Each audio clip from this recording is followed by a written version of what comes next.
What happens when Hollywood's biggest productions destroy something they were never supposed to? From priceless antiques to $500,000 cameras, these mistakes cost far more than anyone expected. Here are some of the most expensive movie accidents ever caught on set.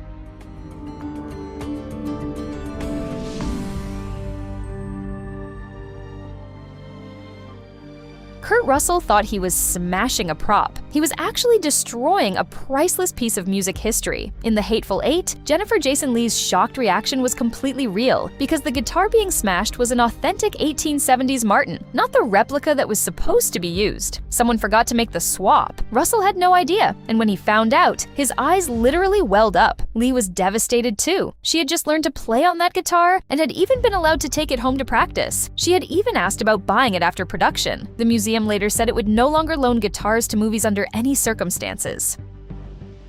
Edward James Olmos thought he was destroying a replica, but the production had put a $200,000 original in front of him. While filming an emotional scene in Battlestar Galactica, Olmos broke the model ship during an improvised moment after learning his character's daughter was dead. Then filming stopped, and the crew revealed the problem. He had destroyed the original ship, not one of the cheap replicas used for most scenes. The original had been brought out specifically for a close-up, but no one told Olmos. And there was an even bigger problem. The ship had been loaned to the production by a museum. The damage ended up costing $200,000.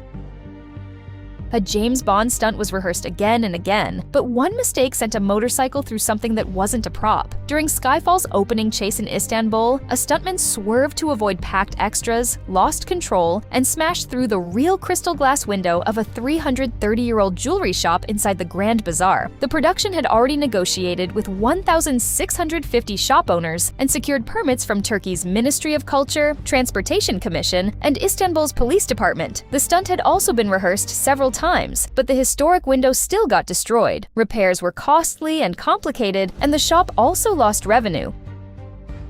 Joaquin Phoenix wasn't supposed to destroy the toilet, but one stomp turned a movie scene into a piece of film history. In The Master, Phoenix's character Freddie Quell is thrown into a jail cell and erupts in rage. With his hands cuffed behind his back, he thrashes against the bunk, kicks the door, and then stomps the toilet. The first stomp dislodges it, the second shatters it instantly. The problem? It was a real porcelain toilet, and a historic one. The scene only had one chance because the toilet couldn't simply be replaced. Phoenix later said he didn't intend to break it, and didn't know that was possible.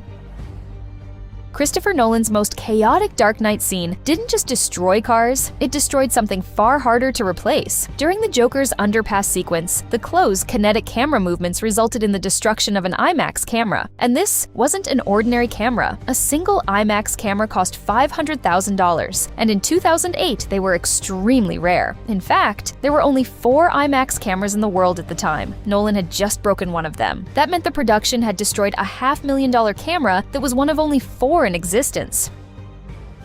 Christopher Nolan had already destroyed one $500,000 IMAX camera. Then he did it again. During The Dark Knight Rises, Catwoman rides the Batpod out of Gotham City Hall and down the steps, straight toward an IMAX camera. The stuntwoman and cameraman didn't realize they were on a collision course, and the motorcycle knocked the camera right out of his hands. Another $500,000 was gone. The crash was even captured in behind-the-scenes cell phone footage. By then, the number of IMAX cameras in the world had climbed into double digits, but that didn't make losing one any cheaper.